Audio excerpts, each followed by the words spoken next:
अस्सलाम वालेकुम स्टूडेंट्स औज़ु बिल्लाहि मिनश शैतानिर रजीम बिस्मिल्लाहिर रहमानिर रहीम रब्बि इश्रह ली सदरी व यस्सिर ली अमरी वहलुल उक़दतम मिन लिसानी यफ़क़हू क़ौली रब्बि ज़िदनी इल्मा रब्बि ज़िदनी इल्मा रब्बि ज़िदनी इल्मा। अच्छा जी, thank you very much for joining यार, बहुत बहुत शुक्रिया आप लोगों का, आपने लाइव सेशन ज्वाइन किया इतने शॉर्ट नोटिस पे। मेरा नाम सऊद तारिक है जी, और आज हम BFD SBF, ठीक है जी, जो कि SBF हो गया C-FAB 4, इसके पोस्ट रिजल्ट सेशन के लिए बैठे हैं जी। मेरा नाम सऊद तारिक है। नंबर नोट कर लीजिए मेरा। कोई भी क्वेरी होती है, किसी को कन्फ्यूजन होती है, मुझे मैसेज भी कर सकता है इंडिविजुअली, खैर। और बाकी ये कि ऑब्वियसली अभी चूंकि क्वेरीज का लोड बहुत ज़्यादा है, क्या कहते हैं, पेपर अभी रिजल्ट परसों ही आया है, तो इसीलिए मैं चाहूँगा कि क्या कहते हैं, एक दो दिन आपको शायद वेट करना पड़ेगा, मगर आपको पता है अल्हम्दुलिल्लाह रिप्लाई आ जाता है, रिप्लाई मेरा आ जाएगा, ठीक है जी। अच्छा, अभी हम बात कर लेते हैं कि जी हमारा एजेंडा क्या है। जून 2026 का अल्हम्दुलिल्लाह रिजल्ट आ गया है जी हमारे पास, और अब हम जो है वो दिसंबर 26 के लिए बैठे हैं, ठीक है नहीं। हमारी जो टारगेट अटेम्प्ट है सितंबर या दिसंबर, ठीक है, सितंबर 2026 के लिए भी कुछ लोग बैठेंगे और दिसंबर 2026 के लिए भी कुछ लोग बैठेंगे, ठीक है जी। तो ज़रा स्टार्ट करते हैं बात को। सबसे पहले तो मैं ये बता दूं यार, माशाल्लाह अल्हम्दुलिल्लाह, जितना भी शुक्र अदा करें अल्लाह ताला का, कम है कि BFD का जो रिजल्ट आया है वो अल्हम्दुलिल्लाह बहुत अच्छा आया है, ठीक है जी। और पूरे पाकिस्तान में बहुत अच्छा रिजल्ट आया BFD का, और अल्लाह का शुक्र है जी हमारा भी बहुत अच्छा रिजल्ट आया है, ठीक है। इस बार अल्लाह का शुक्र है, रिजल्ट बहुत अच्छा आया, कोई मेरिट गोल्ड मेडल हमारा नहीं आ सका इस बार, ठीक है। पिछले साल आ गया था उमेश कुमार का, माशाल्लाह गोल्ड मेडल आया था हमारा जी, ठीक है। मगर खैर कोई बात नहीं, सही है। मगर स्टिल मैं समझता हूँ कि बहुत ही, जिसे कहते हैं कि ओवरऑल अच्छा रिजल्ट आया। बहुत सारे लोग जो है वो परेशान थे पेपर से पहले, उनको ये लग रहा था शायद पेपर मुश्किल आ जाएगा, FFR का मुश्किल आ गया था, ऑडिट का मुश्किल आ गया था, मगर अल्लाह का शुक्र है BFD का पेपर मुश्किल नहीं आया, और रिजल्ट हमारे सामने है जी, रिजल्ट जो है बहुत अच्छा रहा। अच्छा, अब मगर चूंकि ये प्रोफेशनल क्वालिफिकेशन है, तो यहाँ पे हमारे पास ऐसा भी होता है कि हमारे पास पास भी होते हैं लोग, और हमारे पास फेल भी होते हैं लोग, अनफॉर्चुनेटली जो पास नहीं भी हो पाते। आज का ये जो एजेंडा है, पहले मैं जरा एजेंडे की बात कर लेता हूँ। एजेंडे में सबसे टॉप प्रायोरिटी में हम उन लोगों को ओन करते हैं फिलहाल भाई, कि जो पास नहीं हो सके। देखें, जो पास करता है ना, वो तो जाहिर सी बात है, उसको तो हर कोई मुबारकबाद दे रहा है, हम भी मुबारकबाद दे रहे हैं जी, कॉन्ग्रेचुलेशन के मैसेजेस भी कर रहे हैं लोगों को, सही है ना, सब चीज़ें हो रही हैं। मगर जो बच्चा बेचारा परेशान है, जो बच्चा जो है वो डिप्रेस्ड है, जो बच्चा पास नहीं हो सका है, उसके साथ कौन है जी, उसके साथ आज हम खड़े हैं जी, ठीक है जी। तो आज के एजेंडे में सबसे पहले तो हम बात करेंगे possible reasons for unsuccessful result. क्या हुआ, मसला क्या हुआ, ठीक है। ये एंड तक सेशन लेना है भाई, ये मेरे इतने सारे तजुर्बे का निचोड़ है। जो लोग मुझे जानते हैं, मैं आज इंट्रो पे बात नहीं करूंगा, बहुत सारे लोग मुझे वैसे ही जानते हैं, नहीं जानते, इंट्रो सेशन मेरे यूट्यूब चैनल पे मौजूद है, वहां से देख सकते हैं। बस मैं इतना कहूंगा, मेरा CA फाइनल का तकरीबन 12 साल का ऑलमोस्ट एक्सपीरियंस है, CA फाइनल पढ़ाने का खाली, और ओवरऑल टीचिंग एक्सपीरियंस 21 ईयर्स का है। आधी से ज़्यादा जिंदगी मेरी अल्हम्दुलिल्लाह पढ़ाने में गुजरी है, टोटल 21 साल का एक्सपीरियंस है।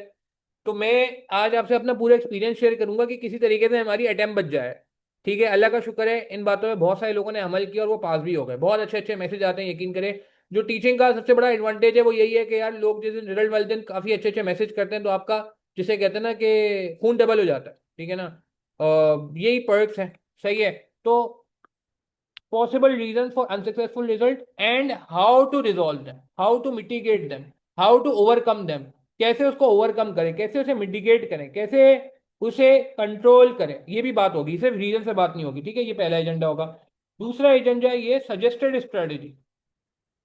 सजेस्टेड स्ट्रेटजी मेरी तरफ से, एक सजेस्टेड स्ट्रेटजी, एक एक्सपीरियंस बंदा जिसके स्टूडेंट के मेरिट और गोल्ड मेडल आते रहे हैं, ठीक है, वो आपको एक स्ट्रेटजी बताएगा कि भाई फॉर SBF C-FAB 4, ठीक है, दोनों के लिए बात कर लेंगे, किन को सितंबर पे जाना चाहिए और किन को जो है वो दिसंबर पे जाना चाहिए, किन को क्लासेस लेनी चाहिए, किन को सेल्फ स्टडी पे जाना चाहिए, दोनों में बात होगी। मेरा आज की क्लास का हरगिज ये मकसद नहीं है कि मैं हर बंदे को बोलूं नहीं जी क्लास लेनी, क्लास लेनी, क्लास लेनी, नहीं नहीं नहीं। बहुत सारे लोग ऐसे होंगे, बहुत सारे लोग, शायद मेजोरिटी आज के सेशन में जो लाइव ज्वाइन कर रही है वो ऐसी हो जिसका शायद क्लास लेने के बगैर ही काम हो जाए इंशाल्लाह, ठीक है ना।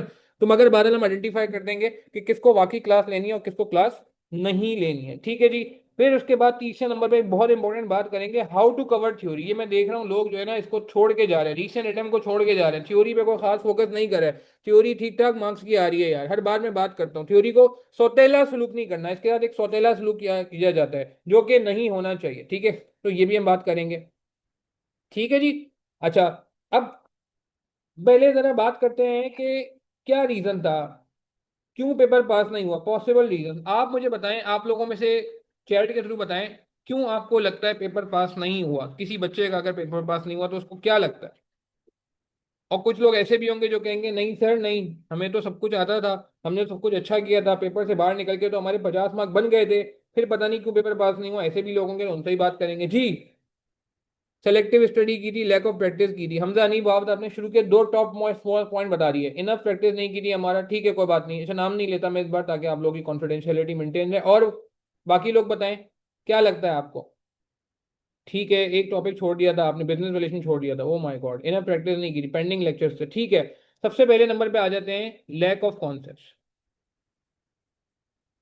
सर वो हमने तो रट्टा लगा लिया था, हमने तो आई कैप के सोल्यूशन से देख के रट्टा लगा लिया था कि ट्रीटमेंट, ऐसा सवाल आएगा तो ये ट्रीटमेंट करेंगे, ऐसा सवाल आएगा तो ये ट्रीटमेंट कर लेंगे, रट्टा लगा लिया था। नहीं, सबसे पहले मैं कहूंगा अगर कॉन्सेप्ट का मसला है, नहीं सर हमारा फॉरेक्स वीक था, हमारा मर्जर एंड एक्विजिशन वीक था, हमारा बिजनेस वैल्यूएशन वीक था, हमारा जो है फॉरेन इन्वेस्टमेंट अप्रेजल वीक था, हमारा जो है वो एपीवी वीक था। यार ऐसा नहीं होना चाहिए, कॉन्सेप्ट पूरे होने चाहिए।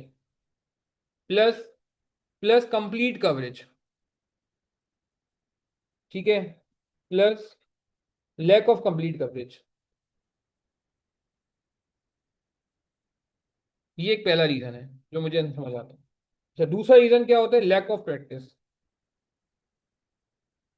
लैक ऑफ प्रैक्टिस यानी कि हमने क्या किया, एक मिनट इसको ऐसा लिखते हैं कि आगे डब्बा भी बन जाए ना कि हमने करना क्या है। Lack of concept plus lack of coverage. Coverage अच्छी नहीं थी, सारे टॉपिक कवर नहीं किए थे, कुछ एरिया छोड़ दिए थे, इनडायरेक्ट हेजिंग छोड़ दिया था। रीजंस और इनकी जो है ना क्या कहते हैं, किसको इस तरह रिजोल्व करें, हाउ टू ओवरकम। ठीक है, इस पे बात करते हैं। अच्छा, मैं बिल्कुल बात करता हूँ जी, ये भी एक रीजन है, बिल्कुल सही कह रहे हैं आप। दूसरा लैक ऑफ प्रैक्टिस। तीसरा रीजन जो मुझे नजर आता है वो आता है टाइम मैनेजमेंट, जो कि मैं समझता हूँ बेहतर होता जा रहा है। अब ये मसला कम होता जा रहा है, पहले ये बहुत संगीन मसला था, पेपर 80-85 मार्क्स से ज्यादा का अटेम्प्ट हो ही नहीं पाता था, हो ही नहीं पाता था। मगर अब अल्लाह का शुक्र है, मैं देख रहा हूँ ऐसा नहीं हो रहा, अब बेहतरी आ रही है। चौथे नंबर पे जो रीजन आता है वो आता है problem in exam software, unable to cope exam software. Exam software mishandle हो गया, एग्जाम सॉफ्टवेयर की वजह से मैं पैनिक हो गया, एग्जाम सॉफ्टवेयर की वजह से मेरा टाइम ज़ाया हो गया, एग्जाम सॉफ्टवेयर में मेरा हाथ सेट नहीं था। मैं तो एक्सेल पे सारी तैयारी करके गया था, मेरा तो हाथ एक्सेल पे सेट था। एक्सेल तो आईपीएल की पिचेस की तरह था कि हर दूसरे तीसरे मैच में सेंचुरी लग रही थी मुझसे, बेहतरीन परफॉर्मेंस हुई थी। मगर जैसे ही मैं इंग्लैंड गया, जैसे ही मैं बाउंसी स्विंगिंग कंडीशंस में गया, जैसे ही मैं साउथ अफ्रीका की पिचेस पे गया, तो वहाँ मुश्किल हालात थे, तो मुझसे बैटिंग नहीं हुई। समझाने के लिए कह रहे हूँ, जो लोग क्रिकेट फॉलो करें उन थोड़ा सा समझेंगे कि आईकेएफ का सॉफ्टवेयर डिफिकल्ट कंडीशन है, वहाँ पे थोड़ा मुश्किल होती है। मगर एक्सेल बहुत फ्रेंडली है, बचपन से यूज करते आ रहे हैं, तो सॉफ्टवेयर से कोप अप होना जरूरी होता है। इसीलिए मैं मना करता हूँ लोगों को कि यार एक्सेल पे काम ना करें, सॉफ्टवेयर पे डायरेक्ट काम करें, रजिस्टर बनाएं और एंड में सॉफ्टवेयर पे काम करें। खैर, अच्छा, पांचवा एक रीजन जो नजर आता है वो ये आता है कि पैनिक अटैक, कि कोई एक सवाल में ज्यादा टाइम लग गया, जिसकी वजह से मुझे वही ख्यालात आने लग गए कि मेरा पेपर तो गया, मैं तो पास नहीं होता, मेरे तो अच्छे भी पास नहीं कर पाते ये पेपर, मैं तो खामा खामे पेपर करूँ, टाइम जाया करूँ, मुझे तो उठ के चले जाना चाहिए, अगले पेपर की तैयारी कर लेनी चाहिए, ये रिलैक्स कर लेना चाहिए, ये पेपर तो मेरे हाथ से गया, तो मैंने एक ही सवाल में 1.5 घंटा लगा दिया, तो अब मैं कैसे पास करूंगा, मुझे तो फलां टॉपिक आता ही नहीं है। तो ये आ रहे होते हैं। अच्छा, एक बहुत बड़ा मसला जो मैं समझता हूँ कि लैक ऑफ, या ये कह लें कि इनएडिक्वेट practice of attempt wise paper with timer. ईमानदारी से बताएं, आप लोगों ने में से कितने लोग ऐसे हैं जिन्होंने attempt wise paper proper timer लगा के किया था। मैंने पेपर से 1 महीना पहले एक वीडियो रिलीज किया था, पता नहीं आपने देखा था नहीं देखा था। उसमें मैंने साफ साफ ये कहा था कि मिस्टेक लॉग भी बनाना है और अटेम्प्ट वाइज पेपर भी सॉल्व करना है। मुझे ईमानदारी से बताएं जो लोग चैट पे मौजूद हैं, 0 1 2 3 4 5 6 7 8, इनमें से कितने आपने पेपर अटेम्प्ट वाइज, टॉपिकल नहीं कह रहा, अटेम्प्ट वाइज, यानी कि आपने अटेम्प्ट देखी और पूरी अटेम्प्ट 3 घंटे, 3.5 घंटे, 3.25 घंटे लगा के पेपर सॉल्व किया, और उसके बाद अपने आप को इवेल्युएट किया कि आपके कितने मार्क्स आए हैं, कितने पेपर आपने ऐसे सॉल्व किए हैं। जवाब दीजिए, 0, 1, 2, 3, 4, 5, कितना? Oh my God, 0, 0, 2, 2, 1, 6। Very good. Lenovo, Lenovo नाम लिखें अपना। 4ZXC नाम लिखें, समझ नहीं आ रहा क्या नाम है आपका। 2 तला भट्टी, मिसबा इमाम चंदा, तुम हमारे पुराने स्टूडेंट भी हो, हमारी फर्म में भी काम करते रहे हो। लड़के एक तो बहुत कम है यार। हाँ, Hasan Aftab 0, no. Mohammad Umar 0, no. No, no, ये बहुत बड़ा रीजन है। देखें, अटेम्प्ट वाइज पेपर पे मैं पहले बात कर लेता हूँ। अटेम्प्ट वाइज पेपर सॉल्व करने के 3 फायदे हैं, कम से कम 4 भी हो सकते हैं, 3 तो लाजमी है। पहला, आपको कॉन्फिडेंस आ जाता है। कॉन्फिडेंस आ जाता है। आप जब एक ही गो में एक ही टॉपिक के 10 सवाल करते हैं तो वो एक जैसे होते हैं। एक ही टॉपिक पूछा जा रहा होता है, तो उसमें पीक अचीव करना, उसमें अपने आप को एक्सेल करना आसान है, उसमें अपने आप माइंड को लगाना आसान है। मगर जब आप टॉपिकल अटेम्प्ट वाइज में जाते हो, 5 अलग अलग सवाल देखते हो, अलग अलग टॉपिक से देखते हो, तो आपने अपने माइंड को हर सवाल में डिफरेंट तरीके से टैकल करना होता है, अपने माइंड को डिफरेंट तरीके से अप्लाई करना होता है। तो वहां पे आपको जो है कॉन्फिडेंस आ जाता है कि हाँ यार, मैं पेपर में इस लायक हो गया हूं कि अलग अलग टॉपिक को इकट्ठा अप्लाई कर सकूं। दूसरा जो बहुत बड़ा फायदा होता है वो ये होता है, टाइम मैनेजमेंट बेहतर हो जाती है। बहुत सारे लोगों को ये शिकायत होती है कि हमें ये मुझसे पेपर पूरा नहीं होता। तो भाई, पेपर इसलिए पूरा नहीं होता, आप उसकी प्रैक्टिस ही नहीं करके जाते हो।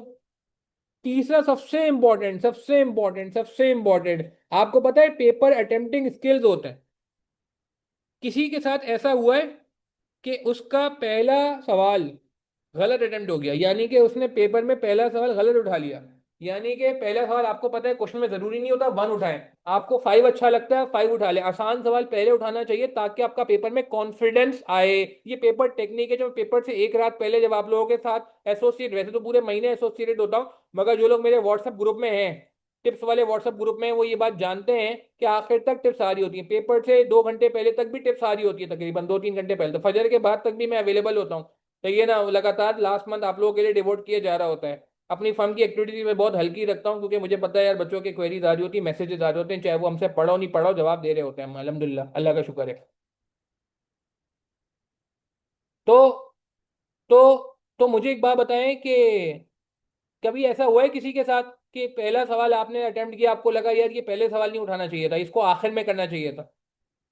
हाँ, जिसकी वजह से आपको लगा हो कि यार मैंने तो काफी टाइम जाया कर दिया है। वो किस वजह से हुआ है? वो इस वजह से हुआ है, टिप्स वाले ग्रुप का मैं लिंक शेयर कर दूंगा। जो लोग ये मेंबर भी ज्वाइन नोट कर लें, इस पे मुझे मैसेज कर दीजिएगा तो मैं आपको लिंक फॉरवर्ड कर दूंगा। बाकी मैं कुछ लोगों जो लाइव है उनको मैं अभी भेज देता हूँ, टिप्स वाले ग्रुप का लिंक ना। वो वही स्कॉलरशिप वाले लोग भी जो है ना, क्या कहते हैं, उनके पास भी टिप्स आ रही थी वैसे। वैसे मैं भेज देता हूँ आपको। G2 भेज देता हूँ। वैसे माशाल्लाह हमारे 6 ग्रुप्स हैं टिप्स वाले, अल्हम्दुलिल्लाह। व्हाट्सएप ग्रुप, वो लिमिट होती है तो इस वजह से सारे हम नहीं कर सकते एक में वो। तो आप देख लें, ये ग्रुप का लिंक तो यार मैं कहता हूँ ये हर बंदे के पास होनी चाहिए, जो हमसे पढ़ रहा है, नहीं पढ़ रहा, बस BFD दे रहा है उसके लिए, या SBF दे रहा है उसके लिए, ये लिंक इंपॉर्टेंट है। ये खैर ज्वाइन कर लेना आप लोग ये ग्रुप।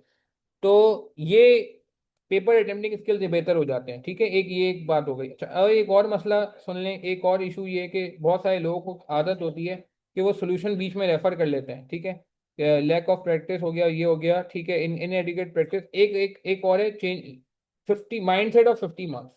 एक ये भी रीजन है। ये कितने लोग पेपर ये सोच के देते हैं बस 50 उठाने, 50 उठाने।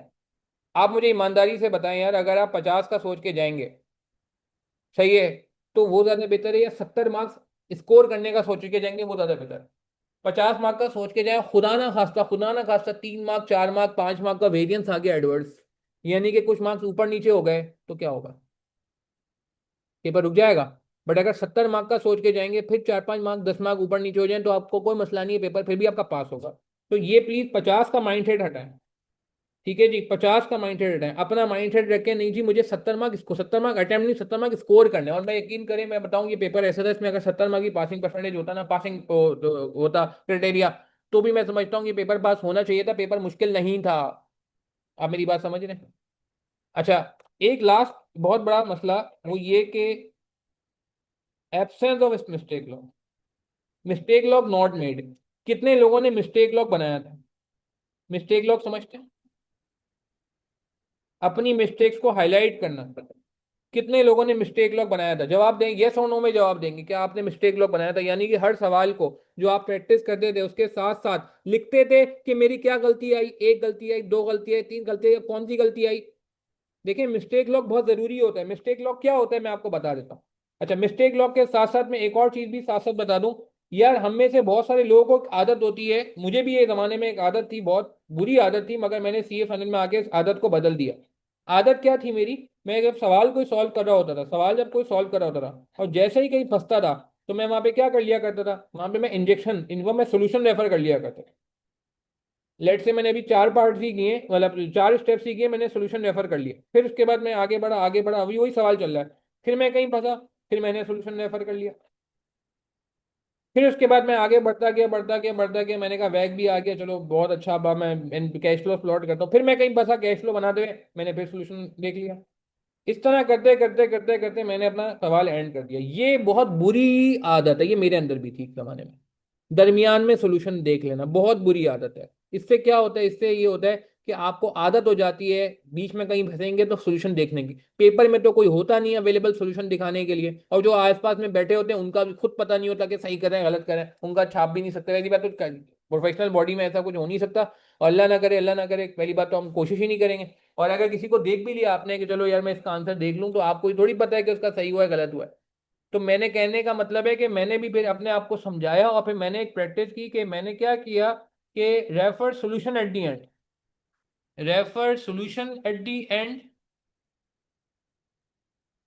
एंड फिर मैं क्या करता था कि नहीं यार, मैं अपना आंसर एंड तक लेके जाता था, फिर जहां जहां मिस्टेक्स आती थी, फिर जहां जहां मिस्टेक्स आती थी, फिर जहां जहां मिस्टेक्स आती थी, मैं क्या करता था, अगले पेज पे बनाता था मिस्टेक लॉग, मिस्टेक लॉग, उसमें लिखता था पहली मिस्टेक मेरी ये आई है, दूसरी मिस्टेक मेरी ये आई है, तीसरी मिस्टेक मेरी ये आई है।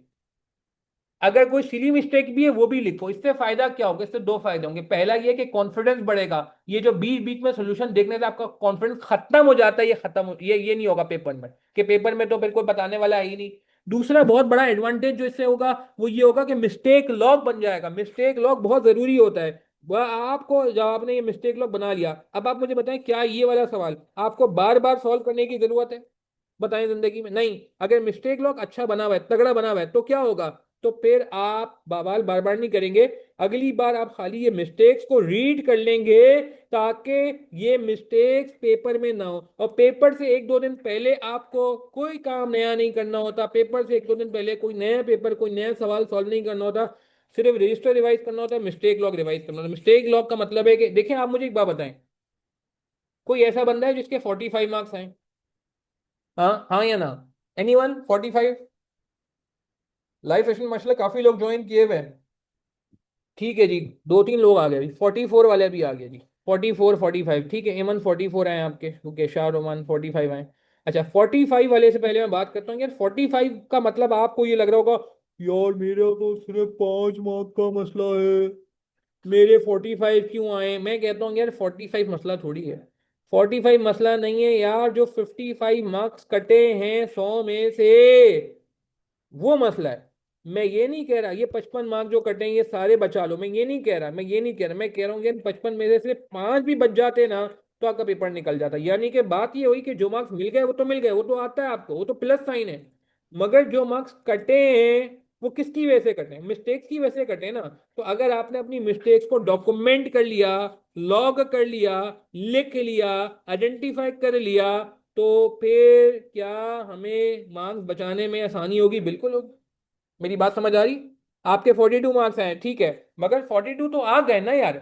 आपके कितने नहीं आए? 58 नहीं आए। क्यों नहीं आए? 58 मार्क्स की गलतियां हुई हैं। मैं ये नहीं कह रहा सारी गलतियां आप बचाएं, 100 मार्क्स थोड़ी लेके आने, 100 मार्क्स थोड़ी लेके आने हैं। मैं मानता हूँ ठीक है 50 लाने, 70 भी लाने, मगर कहने का मतलब क्या है, जो बंदा अपनी गलतियों पे काम करेगा उसके लिए पास करना कितना आसान हो जाएगा। देखो 42 आए तो डीमोटिवेट ना हो आप, 44 आए तो डीमोटिवेट ना हो, 43 आपके आए तो डीमोटिवेट ना हो। आप ये देखो कि यार इतने तो आ गए ना, अब एक्स्ट्रा जाना है। अब एक्स्ट्रा कैसे जाना है, बस जो गलतियां हो गई, जो कोताही हो गई, जो मिस हो गया, जो नहीं हो सका था कवर, इस बार आप उसको कवर कर लो। मेरी बात समझ आ रही? तो अगर आप मिस्टेक पे काम करेंगे, मैं बार बार ये बात कर रहा हूँ, एम्फोसाइज कर रहा हूँ, तो ये जो मार्क्स आपके कटे हैं पेपर में, 55 मार्क्स कटे हैं, किसी के 58 मार्क्स कटे हैं, किसी के 57 मार्क्स कटे हैं, किसी के 56 मार्क्स कटे हैं। एक बंदा 49 में भी अनफॉर्चुनेटली मुझे नजर आया, उसका मैसेज, उसके 51 मार्क्स कटे हैं। तो आपको ये जो कटे हुए मार्क्स है, कटे हुए मार्क्स है, कटे हुए मार्क्स है, कटे हुए मार्क्स है, कटे हुए मार्क्स हैं, इनका पता चल जाएगा, ये रडार में आ जाएंगे, और इन पे फिर आप काम करें और अपना पेपर निकालें। ठीक है, अभी ब्रेक करते हैं यार, नमाज का ब्रेक करना पड़ेगा अब्दुल वहाब। मुझे 5 मिनट दें, 5 मिनट बाद हम नमाज का ब्रेक करते हैं। 5:45 में नमाज है तो बिल्कुल हम ब्रेक करेंगे। सॉरी सेशन लेट शुरू हुआ था तो इस वजह से हमें बीच में ब्रेक करना पड़ेगा 20 मिनट का ऑलमोस्ट। अब ये करते हैं, 5 मिनट बात करते हैं। खैर, तो ये मैं का कॉमन मिस्टेक्स है। एक बात मुझे ईमानदारी से बताएं आप लोग, 1 2 3 4 5 6 7 8 मैंने 8 बातें आपके सामने लिख दी। आप लोग मुझे चैट के थ्रू बताएं कि आपको क्या लगता है, पेपर जो पास नहीं हुआ, जो लोग री अटेम्प्ट करें, मैं उनसे बात कर रहा हूँ, और जो लोग फर्स्ट अटेम्प्ट दे रहे हैं उनके लिए आज अच्छी अपॉर्चुनिटी है, वो आज ही ये 8 बातें देख लें। वो ये आज ही 8 बातें देख लें, आज आज आज ही आप 8 बातें देख लो, और फिर आप जो है ना इनको ओवरकम करने की कोशिश करो। अच्छा, मेरा उन लोगों से सवाल है जो पेपर पास नहीं कर सके, मैं नाम नहीं लूंगा, चलें इस बार। आप लोग मुझे ये बताएं ईमानदारी से, आपको क्या लगता है क्या रीजन है? 1 है, 2 है, 3 है, 4 है, 5 है, 6 है, 7 है, 8 है। एक से ज्यादा भी हो सकते हैं, हो सकता है आपको कि जी मेरा 2 और 3 है, मिसाल दे रहा हूँ। ठीक है, 6 है, अच्छा, अटेम्प्ट वाइज पेपर सॉल्व नहीं किया, ओके। और बाकी लोग बताएं, मैं नाम नहीं ले रहा, ठीक है। 6 और 7 आ रहा है, 6 आ रहा है, लेनोवो आप अपना नाम वैसे मुझे बता सकते हैं। ठीक है, 6 आ रहा है, और बताएं। Business valuation was weak, keyboard was locked, और पैनिक हो गए, ओ माय गॉड, ये तो मिस है हुआ। मगर देखें आपका बिजनेस वैल्यूएशन अगर वीक है तो ये नहीं होना चाहिए, इसका अलावा आपका वन वन रीजन भी है। 1 2 एंड 3 हाफिज एम फैजान, ठीक है। ठीक है, 6 एमर साहब हैं लेनोवो में, ठीक है जी। एचपी वाले कौन है जी, आप भी अपना नाम बता दें, लेनोवो तो एमन है। 6 और 8, 8 क्या है जी, मिस्टेक लॉग नहीं बनाया आपने। ओके, 70 लेक्चर लिए थे पिछले सेशन में, टोटल फ्रीज करा दिया था, ठीक है, बहुत अच्छा रजिस्टर बनाया हुआ है। तो अब आपकी अप्रोच ये होनी चाहिए, आपकी पहली अटेम्प्ट है, आप 70 लेक्चर ले लिए, तो वो लेक्चर वापस लेने की कोई ज़रूरत नहीं है। अब आपने रजिस्टर बनाया हुआ है तो बस उनको क्वेश्चन को वापस सॉल्व कर लें, कहीं फंसे तो पुराना रजिस्टर फॉलो करिएगा। कि मैं अभी रीअटेम वालों के लिए बात करूंगा ना ब्रेक के बाद, तो आपने फॉलो करना है। ठीक है, 3 आ रहा है, 2 एंड 6 आ रहा है, 2 एंड 5 आ रहा है, 1 एंड 6 आ रहा है। फॉरेक्स बहुत वीक है यार, तो इसका मतलब 1 में फॉल करेगा आपका। अच्छा, बुशरा नाम है आपका एचपी में, ठीक है, नो इशूज़। अच्छा, और इसके बाद ठीक है, और 1 और 2 आ रहा है, 2 3 5 6 8 आ रहा है, ओ माय गॉड, 2 3 5 6 एंड 8। अच्छा, अब आप मुझे एक बात बताएं, वन, ओके मे बी 1, ठीक है, 1 2 6 एंड 8, 1 2 6 एंड 8। अच्छा, अब आप सुन लें प्लीज यहाँ पे अप्रोच। देखिए जी, जो लोग कहते हैं कि जी जिनका वन मसला है, वन, इनके लिए तो मैं कहूंगा यार आप लोग को तो क्लासेस लेनी पड़ेंगी अपने कॉन्सेप्ट को पक्का करने के लिए, ठीक है ना। मेरे ख्याल से उसके बगैर बहुत मुश्किल है। आप किसी दोस्त वोस्त से पढ़ लो, अगर कोई बहुत अच्छा दोस्त है तो बहुत अच्छी बात है, वरना फिर मुझे लग रहा है कि आपको क्लासेस पे जाना पड़ेगा, ठीक है।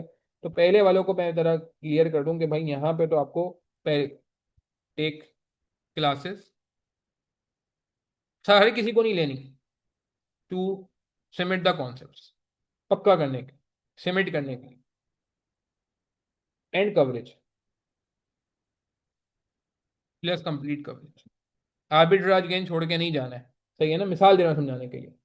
अच्छा, मुश्किल नहीं लगा, अटेम्प्ट भी हुआ, डुएबल लगा, लेकिन टाइम मैनेजमेंट में रहा, ठीक है। तो टाइम मैनेजमेंट आ रहा है यहाँ पे एक रीजन ना। तो लैक ऑफ प्रैक्टिस में तो यार फिर ऑब्वियस ही बात है, ऑब्वियस ही बात है, आप क्या करें।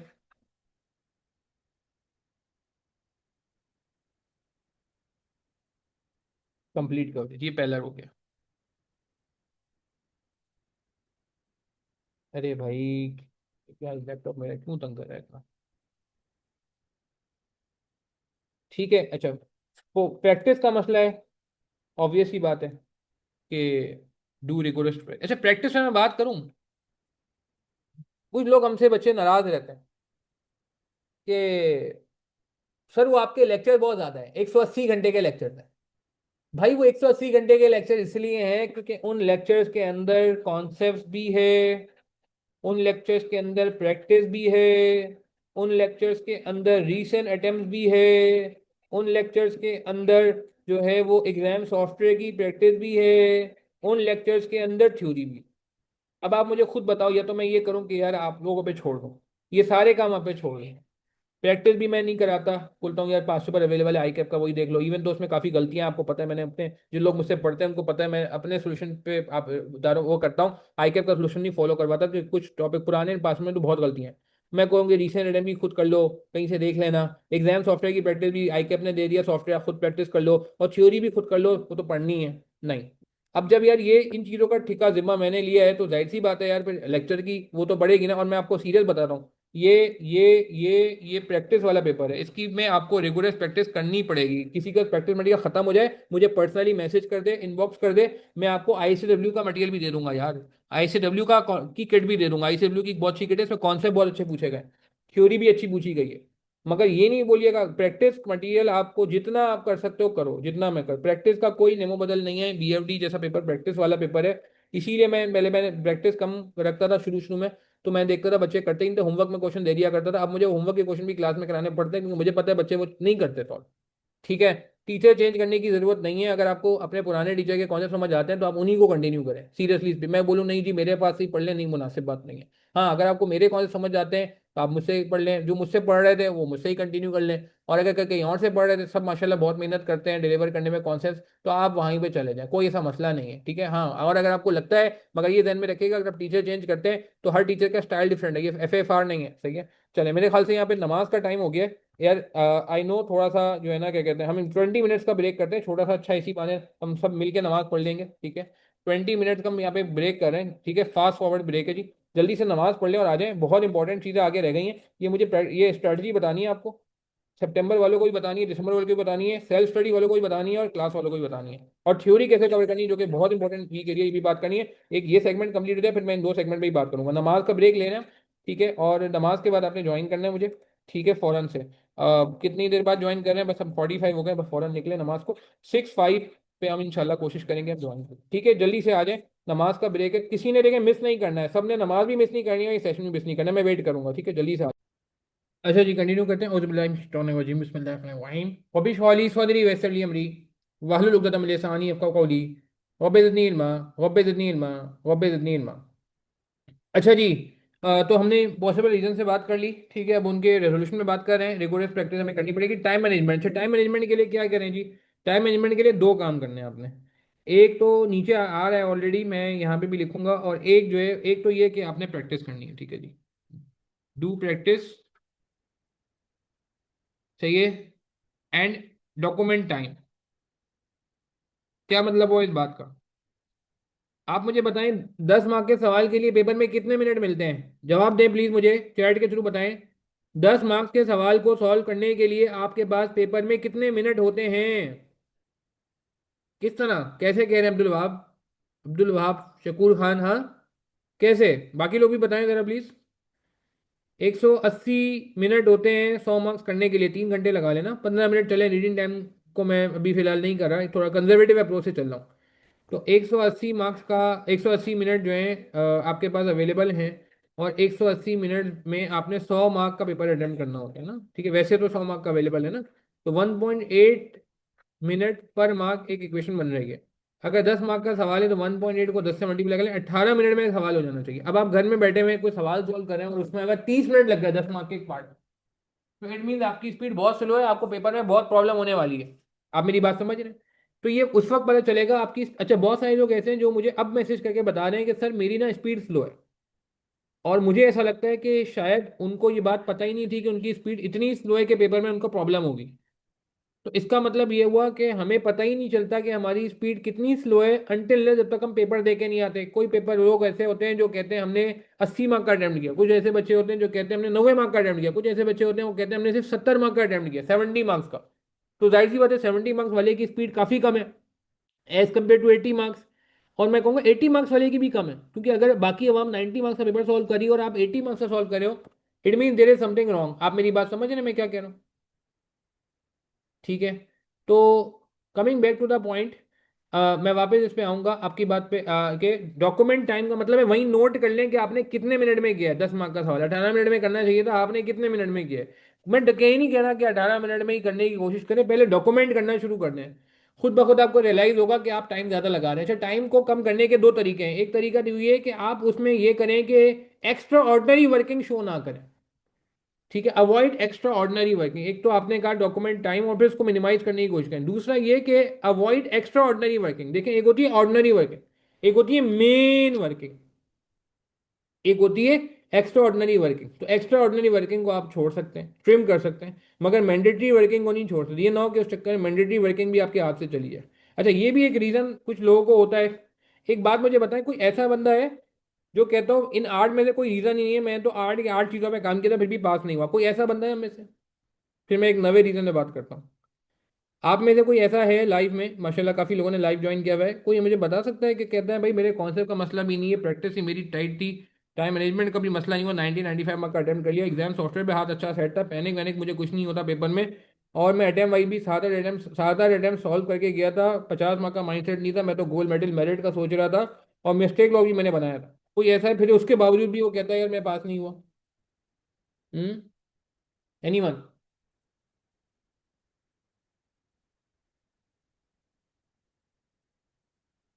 जी। तो ऐसा नहीं, ऐसा कोई भी नहीं है। अच्छा, इसका मतलब इनमें से कोई रीज़न है ना, चले अच्छी बात है। क्योंकि यार मेरे एक टीचर हैं, बड़े मशहूर टीचर हैं माशाल्लाह, लॉ के, सर रिजवान मनाई।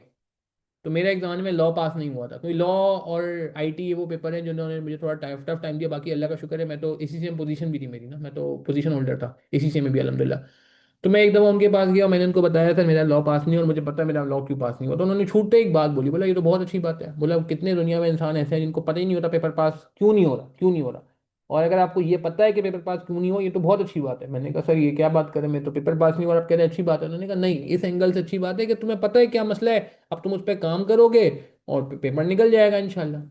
तो वो ज्यादा, तो इसका मतलब ये हुआ कि यार अगर आपको ये समझ आ रहा है, ठीक है, कि मेरी क्या मिस्टेक्स हैं, तो इट मीन्स कि ये फिर भी एक ब्लेसिंग इन डिस्गाइज है कि चलो आपको पता तो है आपकी क्या मिस्टेक्स है।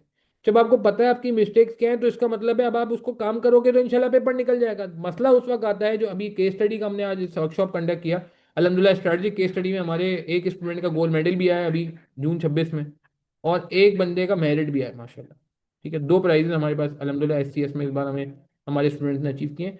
तो उसमें कुछ बच्चे ऐसे भी थे जो कह रहे थे सर वो हमने हैसियत का पेपर अटेम्प्ट तो किया मगर हमें समझ ही नहीं आ रहा पेपर क्यों पास नहीं हो रहा। सही है। मेरे लॉ में मसला क्या था? मेरे लॉ में मसला ये था कि यार मैं ना लॉ में रट्टा नहीं लगाता था। उस वक्त जो लॉ का पेपर आता था उसमें रट्टा लगाना जरूरी होता था। मैं ए लेवल्स और एसीसी के बैकग्राउंड का बच्चा था, तो मुझे जो है ना ये रट्टा लगाने से शदीद नफरत थी। नफरत समझते हैं? नफरत का वर्ड जो है ना वो बड़ा नेगेटिव है, मैं यूज़ नहीं करता, मगर समझाने के लिए, शिद्दत समझाने के लिए बता रहा हूँ। तो मुझे फिर सर मनाई ने बोला कि बेटा लॉ तो रटा, आपको कुछ ना कुछ सेक्शन वगैरह ये तो याद होने चाहिए। मैं कहता था नहीं अपनी जबान में लिख दूंगा, और मैं अपनी जबान में जब लिखने जाता था तो शुड शैल को वो जो है ना पता नहीं कुट कर दिया करता था, क्या कर दिया करता था। तो सर ने बोला नहीं ऐसा नहीं होगा, आपको रट्टा ही लगाना पड़ेगा। और बाद में फिर मैंने रट्टा लगाया, जो कि मुझे धोखा रहा। मुझे लगता था मेरी मेमोरी बहुत ख़राब है, रट्टा कभी नहीं लगेगा, मगर ऐसा नहीं था। अल्लाह का शुक्र है मेरी मेमोरी सही थी और रट्टा भी लग गया था। और आज तक बच्चे आज मुझे दोस्त वगैरह भी कहते हैं यार आपकी मेमोरी बहुत अच्छी है। अल्हम्दुलिल्लाह, अल्लाह का शुक्र, माशाल्लाह, नजर ना लग जाए यार तुम लोगों से, मैं ऐसे बात कर रहा हूँ खुल के। खैर, तो कहने का मतलब है कि ये मसला था लॉ में मेरा यार। खैर, तो मैंने मनाई साहब को बताया, मैंने सर रट्टा मैं नहीं लगाता, मैं सेक्शन को अपने लफ्जों में लिखता हूँ। तो सर ने बोला नहीं ये तुम्हारा मसला है, और मैंने कहा हाँ सर मुझे समझ आ गया, अब मैं ये इस पर काम कर लूंगा। तो खैर ये लॉ की बात हो गई। अब लॉ में ऐसा नहीं है, अब लॉ का केस स्टडी वाला पेपर आ रहा है, आप लोग ऐसा मेरी बातें नहीं कर लीजिएगा, बदला लॉ के टीचर मुझे मैसेज करके बोले कि बेटा ये आप क्या, आप बच्चों को क्या बता रहे हैं। तो मैं ये पुरानी बात बता रहा हूँ, बहुत पुरानी, 2012 की बात बता रहा हूँ, आज 2026 आ गया। अब आई कैप भी माशाल्लाह नेक राह पे आ चुका है, और बच्चे भी नेक राह पे आ गए। खैर, अच्छा आगे चलते हैं जी। और दूसरा मैंने आपको क्या बताया कि ट्रिम अनवांटेड वर्किंग। अच्छा, कुछ लोगों को ना सोचने की आदत भी होती है कि वो लेके बैठ जाते हैं। कोई ऐसा बंदा है जो हम में से जो लेके बैठ जाता है कि यार जब तक मुझे समझ नहीं आएगा मैं आगे ही नहीं बढ़ूंगा। भाई जंप करके आगे बढ़ने की कोशिश करें। ये भी एक पॉइंट है कि अगर लेट से आपको एक पॉइंट नहीं समझ आ रहा, पेपर में देखें आपको कोई सोल्यूशन तो नहीं दिखाता था, थोड़ी देर पहले बात हो गई, अब एक पॉइंट नहीं समझ आ रहा तो यार आप उसको स्किप कर दो, आगे बढ़ जाओ। आपने वो हर्डल रेस देखी? हर्डल रेस क्या होती है? हर्डल रेस में क्या होता है कि हर्डल्स होते हैं, तो बंदा ये नहीं होता हर्डल आ जाती है रुक जाता है, सोचता रहता है मैं हर्डल कैसे, वो कहता है जंप करो भाई, जंप करता है, फिर अगली हर्डल आती है, फिर थोड़ा आगे बढ़ता है, फिर जंप करता है, फिर आगे बढ़ता है। मेरी बात समझ रहे हैं? तो इसका मतलब ये हुआ कि आपने भी इस हर्डल रेस कितना चलना है, कि अगर कोई एक हर्डल आ रही है तो यार आप 2 मिनट 3 मिनट से ज़्यादा ना लगाएं, आप वो एडजस्टमेंट लेके बैठ ना जाए, छोड़ दें यार, नहीं समझ आ रहा कोई बात नहीं, आगे बढ़ जाए। हाँ, उल्टी सीधी असम्पशन लेने की जरूरत नहीं, नॉर्मली पेपर में कुछ ना कुछ मेंशन होता ही है, मगर पॉइंट आप मेरा समझ रहे हैं मैं क्या कह रहा हूँ। ठीक है, तो खैर, तो आगे बढ़ते हैं जी बात को, नेक्स्ट पॉइंट पे चलते हैं। तो आपने एक तो ये कि ट्रिम करनी है अनवांटेड वर्किंग डॉक्यूमेंट टाइम, और फिर आपने अनवांटेडली जो है ना ज़्यादा टाइम सोचने में नहीं लगाना है, ठीक है। अच्छा, मेरा ये मसला है, कौन कह रहा है जी, मेरा ये मसला है, दानियाल अहमद कह रहे हैं, I have qualified ACCA in December and I clear 7 paper in 11 months and this was first time approach, वही रखूँ, दो पेपर्स रखूँ, ठीक है। हाँ, मेरे ख्याल से बिल्कुल अप्रोच वही रखें, ACCA से मुझे भी बहुत फ़ायदा हुआ था CA में, तो मुझे उम्मीद है अगर आपका ACCA निकल गया तो CA में बस आपको एक रिवीजन करके अच्छी सी पास पेपर वगैरह की प्रैक्टिस करनी है और इंशाल्लाह निकल जाएगा। मिस्टेक लॉग कैसे बनाएंगे, राइट ओवर मिस्टेक्स, बिल्कुल स्टेटमेंट फॉर्म में लिखेंगे, बिल्कुल नोट टू द अकाउंट जैसे होते हैं ना ताबिश, उसी इतना लिखेंगे। और क्या कह रहे हैं जी, accessory for forwarding question then, sorry मैं समझा नहीं ये क्या कह रहे हो अब्दुल वहाब, तुम्हारा कमेंट जो है ना वो रोमन उर्दू में समझ नहीं आ रहा। इस दफ़ा गलती करी है, 4 नंबर का पार्ट पे 10 से 15 मिनट लगा दिए, ये गलत है, ये नहीं करना है आपने। मेरे साथ हुआ है, मैंने सोचा 2-3 मिनट में हो जाएगा, लेकिन पॉइंट 40 मिनट ले गया, ओ माय गॉड यार, ये क्या किया तुमने लड़के, टेस्ट मैच खेलने बैठ गए क्या लड़के, T20 का दौर है, 2-3 मिनट में तुमने सोचा हो जाएगा, 40 मिनट लग गए, देखो ये देखो, ये तुम्हारा बहुत बड़ा मसला है ना। चलो खैर, जो होना था हो, इसीलिए मैं कह रहा हूँ आगे जाके कि यार आप लोग प्रैक्टिस इनफ करके जाओ, ये प्रैक्टिस जो है ना ये बहुत सारी चीज़ों का ना तोड़ है। अब वो ठीक है, प्रैक्टिस जब कोई टीचर कराते हैं, मैंने कहा लेक्चर लंबे हो जाते हैं, 180 आवर्स हो जाते हैं, फिर आप बोलते हो यार 180 आवर्स क्यों हो गए, मगर कहने का मतलब यार ये ज़रूरी है, ये प्रैक्टिस से इंशाल्लाह ये आपका ये मसला भी हल हो जाता है टाइम मैनेजमेंट का, प्रैक्टिस से ये वाला मसला भी हल हो जाता है जो अगला एग्जाम। अच्छा, एग्जाम सॉफ्टवेयर प्रैक्टिस, आप मुझे एक बात ईमानदारी से बताएं, कितने लोगों ने, मुझे मुझे प्लीज़ ये कंफर्म कर दें कि आप लोगों ने कितनी अटेम्प्ट प्रॉपर सॉल्व की थी एग्जाम सॉफ्टवेयर में, टाइमर लगा के छोड़ दें, वो तो आपने नहीं किया ना, एग्जाम सॉफ्टवेयर पे कितने क्वेश्चन या कितनी अटेम्प्ट सॉल्व की थी, पहले मुझे अटेम्प्ट बता दें, कितनी अटेम्प्ट के पेपर आपने एग्जाम सॉफ्टवेयर पे किए थे। एक्सेल नहीं कह रहा, एक्सेल नहीं कह रहा, एक्सेल दुश्मन है आपका, BFD के लिए कह रहा हूँ, दुश्मन है आपका, वैसे ऑडिट में तो बहुत कम होता है, मैं खुद एक्सेल यूज करता रहता हूँ, मगर पेपर के लिए एक्सेल दुश्मन है, दुश्मन दुश्मन समझते हैं, एनिमी, बिकॉज ये आपको धोखे में डाल देता है। जिस तरह इंडियन बैटर्स वहाँ पे सेंचुरियां मनाते हैं ना IPL में, आसान विकेट मिल जाती है, फिर कहीं बाहर जाते हैं तो फिर वो आउट हो रहे होते हैं नए नए स्टार्स, तो बिल्कुल वही आप लोगों का हाल हो जाएगा। सारी बैटरी एक्सेल पे की थी, नहीं यार एक्सेल नहीं, एग्जाम सॉफ्टवेयर नहीं किया, देखो ये गड़बड़ है, एक अटैम्प्ट करना कोई इनफ नहीं है, 4 अटैम्प्ट मानव दैट्स गुड, कम से कम 4-5 अटैम्प्ट तो बंदा करे। एक्सेल पे सॉल्व किया हुआ है, मिस्टेक लॉग भी बना हुआ है, मुझे दोबारा एक्सेल पे नहीं, आप यार थोड़ा सा सितंबर अटैम्प्ट में जा रहे हैं तो यही करना होगा आपको, असलम, ठीक है, और मैं बताता हूँ फिर सही है, वरना सेव नहीं होता सॉफ्टवेयर पे, सॉफ्टवेयर पे सेव मैंने आपको करके दिखाया है ना यार, आप स्नैपशॉट लीजिए, प्रिंट स्क्रीन का बटन दबाइए और उसको वर्ड का एक डॉक्यूमेंट में पेस्ट कर दीजिए। आपने मेरी वीडियोस नहीं देखी, मैंने अपना सारा का सारा कंटेंट यूट्यूब पर डाला हुआ है, ये वाला रीसेंट अटेम्प्ट का 2022, 23, 24, 25, 8 अटेम्प्ट के मेरे proper question by question playlist बनी हुई है, 1 2 3 4 5, देखें आप लोगों ने मेरे पास पेपर, उसमें से 2023 के दोनों पेपर, 24 के दोनों पेपर, 25 के दोनों पेपर, यानी कि 6 अटेम्प्ट मैंने प्रॉपर ICAP सॉफ्टवेयर पे सॉल्व कराई मैंने अपनी फ्रेंडली फॉर्म में, उसकी प्रेजेंटेशन भी देखेंगे तो आपको लगेगा यार ये कितनी आसान सर ने अच्छी प्रेजेंटेशन रखी है, ठीक है। तो यार वो आप करो ना, या शॉर्टकट्स नहीं यूज होते, फिर सॉफ्टवेयर हैंग हो रहा होता है, फॉर्मेटिंग के मसले आ जाते हैं, कॉपी पेस्ट का मसला होता है। यार कुछ लोग ऐसे भी, अल्लाह माफ करे अब ऐसा कम हो रहा है, मगर शुरू में ऐसा भी हुआ है लोगों के साथ, लोगों को इतनी एक्सेल की आदत हो गई थी कि लोगों ने पूरा सवाल एक्सेल पे किया, उसके बाद वो ऊपर वर्ड में कॉपी पेस्ट करना भूल गए, और बाद में मैसेज आ रहा है सर अब मैं क्या करूं। अब कुछ केस में एग्जामिनर ने, हमारा शरीफ है तो उसने कंसिडर किया है, ऐसा नहीं है नहीं किया, किया है, ये जो एक्सेल होता है ना, तो इसमें से आपको क्या करना होता है, ऊपर कॉपी पेस्ट करना होता है ना यार, यहाँ पे पेस्ट करना होता है, कुछ लोग पेस्ट करना भूल जाते हैं, ये भी एक मसला आता है, वो तो अलग मसले हैं सॉफ्टवेयर के। चलें ठीक है, ये सही है असलामू, 5 अटेम्प्ट के अगर आप एग्जाम सॉफ्टवेयर पे कर ले तो फिर इट्स फाइन, फिर इट्स फाइन, मगर एग्जाम सॉफ्टवेयर पे भाई प्रैक्टिस करो, कम से कम स्टिल, कम से कम एटलीस्ट 5 अटेम्प्ट आप लोग की एग्जाम सॉफ्टवेयर, सॉल्व 5 अटेम्प्ट मतलब 25 सवाल तो करके जाओ ना यार। अटेम्प्ट इसलिए कह रहा हूँ क्योंकि हर टॉपिक का फ्लेवर आना चाहिए। लोगों को एक प्रॉब्लम होता है पोर्टफोलियो थ्योरी में, पोर्टफोलियो थ्योरी में लोगों को प्रॉब्लम होता है सर ये सॉफ्टवेयर पे कैसे होगा, और एग्जामिनर भी जवान माशाल्लाह, उसने 2024 समर, 2025 समर, 2025 विंटर, पूरा पोर्टफोलियो चोरी पूछ लिया, बताओ, ईमान मतलब हद है यार। आप मेरी बात समझ रहे हो मैं क्या कह रहा हूँ? तो आपको देखो सॉफ्टवेयर को टैकल करना आना चाहिए, उसके लिए ये 5 अटेम्प्ट सॉल्व करके जाना, इससे कम नहीं। ठीक है, हो सकता है आपका कोई दोस्त तो बोले मैंने तो 1-2 अटेम्प्ट सॉल्व की थी, मेरा पास हो गया। भाई तुम्हारा हो गया पास, मगर यार अब आप तो बिल्कुल डिफरेंट बैठे हो ना यार, आपको तो अपना पेपर निकालना है। मेरी बात समझ आ रही है? Is this fine? आगे बढ़ सकते हैं हम? चलो नेक्स्ट। पैनिक अटैक का क्या हाल है भाई? पैनिक अटैक का हल ये, refer solution at the end. बहुत सारे लोगों को पैनिक अटैक इस वक्त होता है जब वो बीच में कहीं रुक जाते हैं, कहीं फंस जाते हैं, उनको बीच में वसवसे आने लगते हैं। एक सवाल आपने शुरू किया, एक एडजस्टमेंट में आप फंस गए, अब आपसे हो ही नहीं रही, हो ही नहीं रही। घर में आपने क्या करना होता है, घर में तो आपने क्या करना है, बीच में सोल्यूशन देख लेना होता है ना यार, अल्लाह माफ करे। तो मसला ही नहीं होता, फिर सोल्यूशन देख लिया, फिर सोल्यूशन देख लिया, 3-4 पंचर लग जाते हैं सवाल में, सवाल बिल्कुल सही हो जाता है। पेपर में कोई सोल्यूशन दिखाता नहीं है तो वहां पे आप हो जाते हैं पैनिक। ऐसा है नहीं है, कोई ऐसा है बंदा जिसके साथ पेपर में ये हुआ हो कि आपने कोई सवाल शुरू किया और सवाल में आप स्टक हो गए, और आप ऐसे स्टक हुए कि आपको पैनिक होना शुरू हो गया, आपको लगा ये सवाल तो गए गया और शायद मेरा पेपर भी निकल ना निकले इसकी वजह से। मैं नाम नहीं लूंगा अगर कोई ऐसा है हम में से। नहीं देखें, सोल्यूशन नहीं देखेगा तो सवाल आगे कैसे बढ़ेगा? इसका जवाब ये है, अब्दुल वहाब, ये सवालों में ना आप, मैं एज्यूम कर रहा हूँ कॉन्सेप्ट लेने के बाद, आप अपनी तैयारी करने के बाद सवाल सॉल्व करें तो इसके अलावा आपको कुछ ना कुछ तो पता है। आप अपने ही बलबूते पे, बगैर सोल्यूशन देके अपने ही बलबूते पे इसको फिनिश तक तो लेके जाओ। क्या होगा, क्या होगा? दो में से कोई एक काम होंगे, ये तो पूरा गलत हो जाएगा, ऐसा ही है ना? ये तो पूरा गलत हो जाएगा अब्दुल वहाब, ऐसा ही है। आपने अपने बलबूते पे, समझ नहीं आता फिर भी खींचा खींचा खींचा खींचा, सवाल को फिनिशिंग लाइन तक लेके गए, या तो पूरा का पूरा क्या हो जाएगा, रॉन्ग हो जाएगा, 100% रॉन्ग हो जाएगा। ठीक है, तो क्या होगा, आपको लगेगा टाइम जाया, नहीं टाइम जाया नहीं, वो तो वैसे ही सही नहीं हो रहा था सवाल, तो रॉन्ग हो भी गया तो क्या हुआ, थोड़ा बहुत टाइम लग गया, कोई बात नहीं। और कभी कभार ऐसा भी हुआ है, जो मेरे साथ हुआ था, मुझे तो कभी कभार ऐसा भी होता है कि आपको लग रहा होता है मैं गलत कर रहा हूँ, गलत कर रहा हूँ, गलत कर रहा हूँ, गलत कर रहा हूँ, मगर एंड में पता चलता है कि सही होगी। ऐसा कभी हुआ है? आपने कोशिश की, कोशिश की, कोशिश की, कोशिश की, और एंड में गए, अबे आपने बोला यार ये तो ऐसे ही होना था, ओ ये तो मैंने सही किया। अब ये जो होता है ना, ये आपका इतना बड़ा कॉन्फिडेंस बूस्टर होता है कि बस आपको लगता है यार मैं तो नकारा नहीं हूँ, मैं तो नालायक नहीं हूँ, मैं तो काबिल हूँ यार, मुझे तो देखो बगैर मुझे लग भी रहा था गलत है गलत है, मगर वो तो सही हो गया। ये आपका कॉन्फिडेंस बूस्ट कर देता है।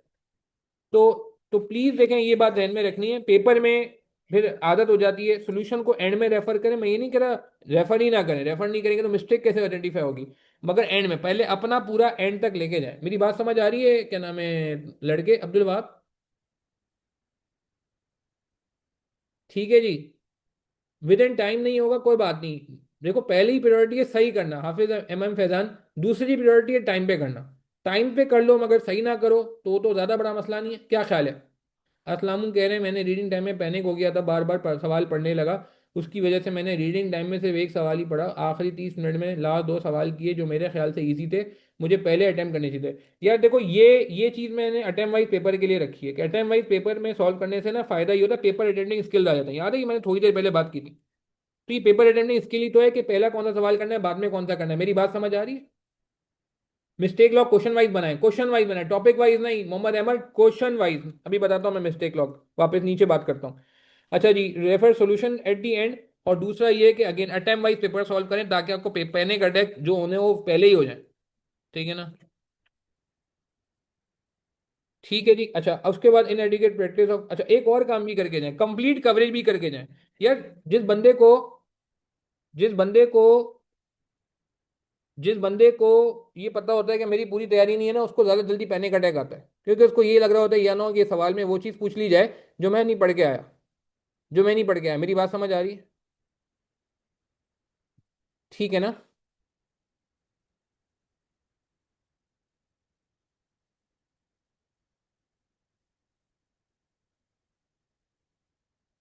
आगे बढ़े।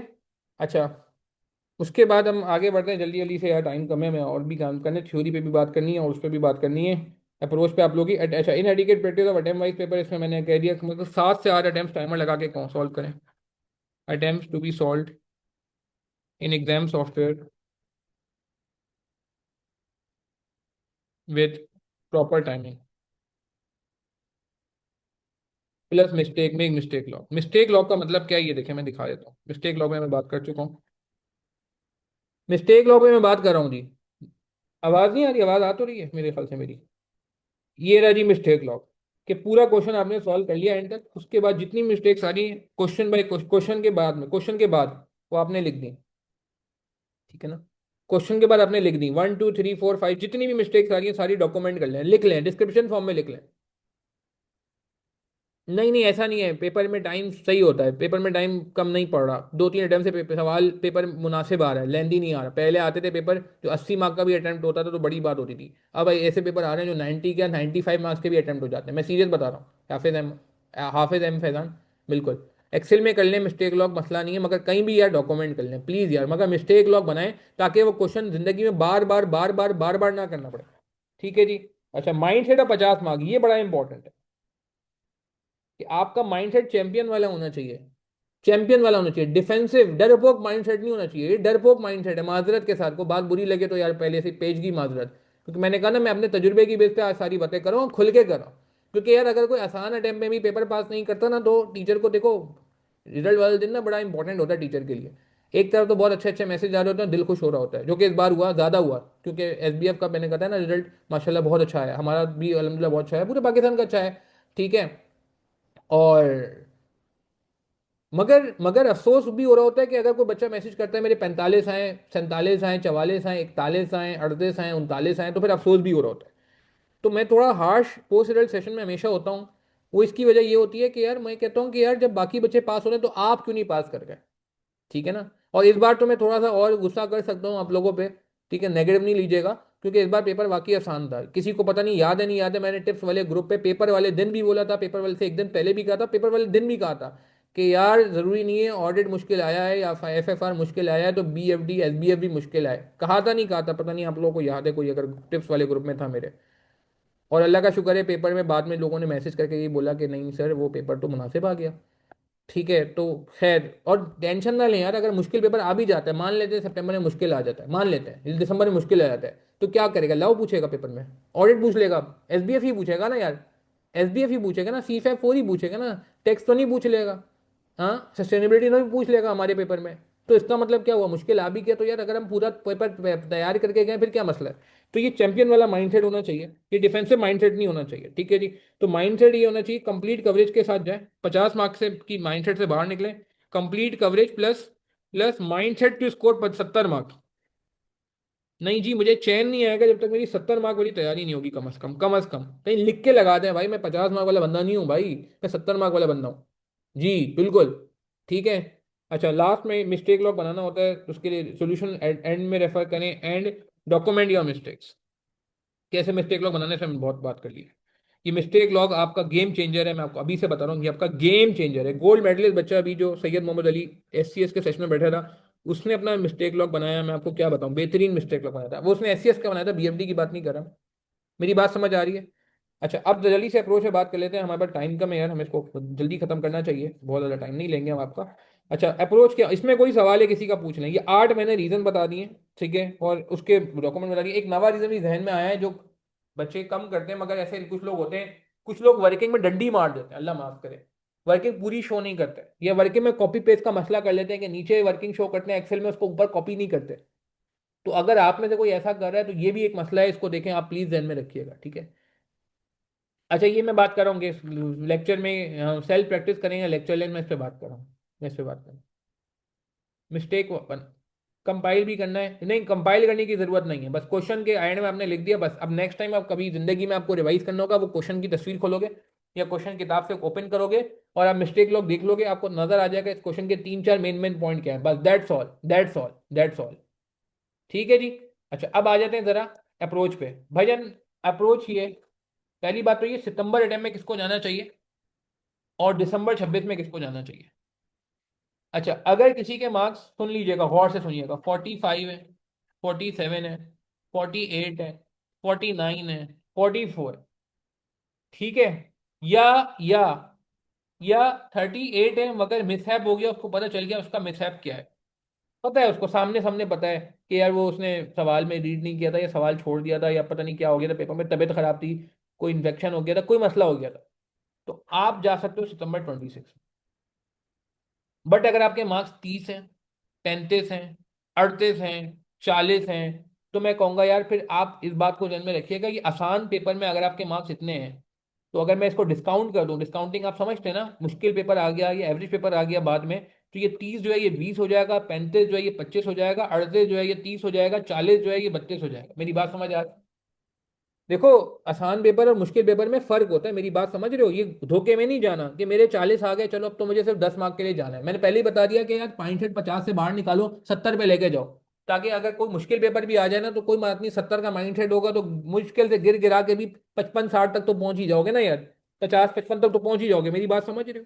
बट अगर 50 का माइंड सेट लेके जाओगे और इसी आसरे पे रहोगे, पेपर इतना आसान आएगा, सर की हर बार दुआ लग जाएगी, हाँ तो यार देखो, लग भी जाती है यार कभी कभार, और कभी नहीं भी लगती भाई। हमारी दुआ आप लोगों के लिए बहुत दुआएं करता हूँ मैं पेपर से पहले भाई, साफ सी बात है, मुझे भी बड़ा डर लगा होता है यार, इतनी मेहनत कर रहे हैं आप लोगों के साथ, मैं भी मेहनत कर रहा होता हूँ, आप लोग भी मेहनत कर रहे होते हैं, बहुत करीब से आप लोगों से कनेक्टेड होता हूँ।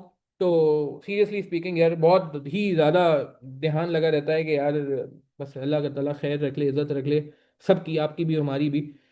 तो अल्लाह का शुक्र है, अल्लाह ताला ने बड़ी इज्जत रखी हुई है यार, अल्हम्दुलिल्लाह। ठीक है, वो सही है कि कभी गोल्ड मेडल आता है हमारा, कभी नहीं आता, मगर ऑन अ सीरियस नोट यार बहुत ही ज़्यादा जिसे कहते हैं ना एक फिक्र होती है। तो मगर कहने का मतलब है यार, दूसरी तरफ ये भी होता है कि नहीं यार, अगर मुश्किल पेपर आ भी जाए तो हम इतना तो आपको काबिल करें ना यार कि आपका मुश्किल पेपर भी तो निकले।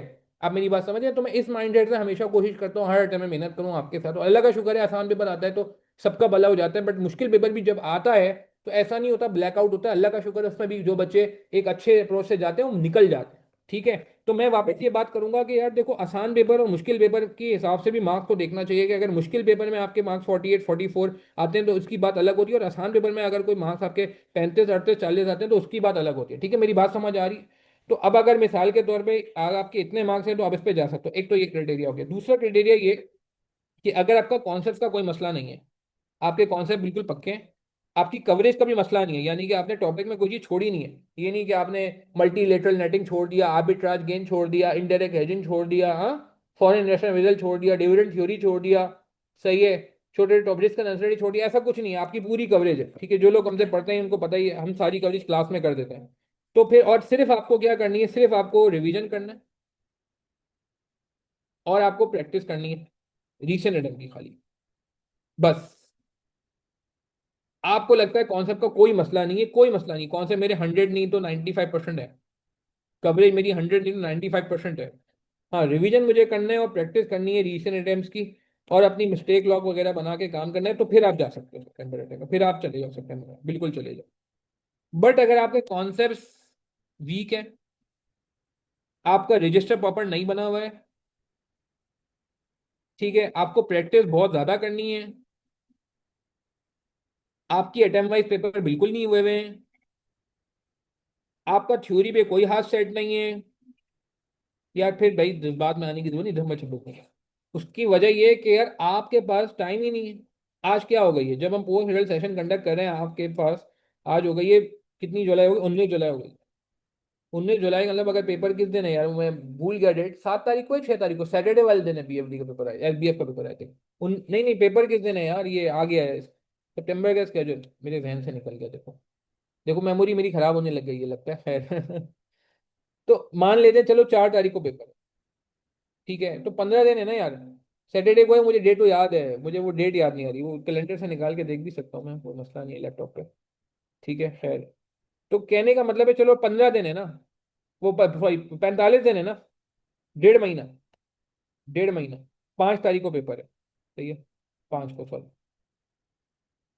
तो 5 तारीख को अगर आपका पेपर है तो यार पेपर में कितने दिन रहेगा ये, 1.5 महीना। तो 1.5 महीने में ये सारे काम हो सकते हैं, तो ठीक है, कि कौन आप रिवीजन कर लो, प्रैक्टिस कर लो, रीसेंट अटेम्प्ट कर लो, और थ्योरी पे काम कर लो। और अगर आपको लगता है कि नहीं, तो फिर यार मैं कहूंगा फिर आप इस पे ना जाओ, फिर आप 4.5 महीने पे जाओ, फिर 4.5 मंथ्स पे जाओ, और भले उसमें कोई और पेपर ऐड कर लो, मसला नहीं है। ठीक है, कोई ऐसा पेपर जो मैनेजेबल हो, 3 पेपर पे जाना थोड़ा हैवी हो जाता है, स्पेशली रिवीजन वगैरह में बहुत प्रॉब्लम होती है, मगर मेरे ख्याल से सितंबर में इसको उनको जाना चाहिए। देखें, और ये लोग, बहुत सारे लोग सवाल कर रहे थे मुझसे कि जी क्या हम सितंबर 3 महीने में बीएफडी कर सकते हैं एसबीएफ? देखो यार, 3 महीने का ये कोर्स नहीं है, आईकेएफ के कोर्सेज नहीं, बड़े कोर्सेज होते हैं। ठीक है, ये तो आपको सितंबर टाइम मुश्किल ही मिली है, जो किसी का कोई मिसहैप हो गया या कोई बहुत क्लोज आ गया, या जिसको लगता था कि मैं पास ही होना था, मैं पता नहीं कैसे फेल हो गया, तो ये उनके लिए आई है ये टाइम। जिसने, जिसकी कसर बाकी है, जिसके पेंडिंग लेक्चर्स हैं, कोई अगर फर्स्ट टाइम वाला बच्चा मुझसे सवाल करेगा तो उसको जवाब मैं ये दूंगा, बेटा आपके लेक्चर पूरे हो गए। अगर आपके लेक्चर पूरे हो गए हैं जुलाई में आज, तो आपके पास 1.5 महीना है, आप उसमें प्रैक्टिस करो, रिवीजन करो, पास पेपर करो, रीसेंट अटेम्प्ट करो, थ्योरी करो, ठीक है, एग्जाम सॉफ्टवेयर प्रैक्टिस करो, बस सही है, फिर कोई मसला नहीं है। बट अगर आपके लेक्चर अभी पेंडिंग है तो मैं कहूँगा दिसंबर 26 पे आपको जाना चाहिए। अगेन एक और क्राइटेरिया ये कि जिनको लेक्चर की कोई ज़रूरत नहीं है, कोई ज़रूरत ही नहीं है, कोई एक लेक्चर भी नहीं देखना, उनको September 26 पे जाना चाहिए। और जिनको लेक्चर देखने होंगे या उनको लगता है कुछ टॉपिक उनके वीक है, उनको बाकी लेक्चर्स रेफर करने पड़ेंगे, भले लिमिटेड टॉपिक्स ही हों, तो उनको December 26 पे जाना चाहिए। क्या ये बात समझ आ गई है? आज से स्टार्ट करें, December 26 में बहुत आसानी से काम हो जाएगा। इसका मैं पूरा प्लानर शेयर कर दूंगा ग्रुप पे, इंशाल्लाह आप लोग ग्रुप ज्वाइन कर लेना। तो ये मैं नंबर शेयर कर दिया, जो ग्रुप में हो गए नहीं हो ग्रुप में तो आप मुझे मैसेज कर देना, मैं ग्रुप पे ऐड कर दूंगा, वो प्लानर वगैरह शेयर कर दूंगा। आज से आप स्टार्ट कर सकते हो, मगर December 26 के लिए तो जा सकते हो, September 26 के लिए जा सकते हैं। फर्स्ट टाइम वाले भी December 26 के लिए जा सकते हैं। हम ऐसा प्लानर शेयर कर देंगे, इसमें रोज एक लेक्चर लेना होगा, रोज रोज। तो आप रोज एक लेक्चर लोगे तो बहुत आसानी से इंशाल्लाह आप पहुंच जाओगे। ठीक है जी, बात समझ आ गई, आगे बढ़ जाए। वो अच्छा, ये बड़ा इंपॉर्टेंट सवाल आपने किया है कि लेक्चर किस अटेम्प्ट के होते हैं। हमारे जो लेक्चर होते हैं ना, ये मिक्स होता है। ठीक है, मैं ये कहूँ सारे लेक्चर बिल्कुल नए हैं, ऐसा नहीं है। सारे लेक्चर्स बहुत पुराने ये भी नहीं है। हमारे लेक्चर मिक्स्ड हैं, क्योंकि हम हर अटेम्प्ट के रीसेंट अटेम्प्ट पूरे सॉल्व कराते हैं, ठीक है ना। तो हर अटेम्प्ट में लाइव क्लासेस होती हैं हमारी, मगर ऑब्वियसली हर सवाल के लिए नहीं। और लाइव क्लास में मैंने देखा है रिस्पॉन्स क्या आता है, अल्लाह माफ करे। वर्कशॉप में तो लोग आ जाते हैं जी, शॉर्टकट बताए जा रहे होते हैं, टिप्स ट्रिक्स बताई जा रही होती हैं। मेरा वो बिजनेस सॉल्यूशन का वर्कशॉप माशाल्लाह बहुत अच्छा, इस बार लोगों को बड़ा मजा आया उसमें, तो बहुत अच्छे से करना चाह रहा था। मगर ये, हाँ, तो coming back to the point, तो लेक्चर मिक्स होते हैं। मगर एक बात तय है, ये बिल्कुल अप टू डेट है एज पर सिलेबस।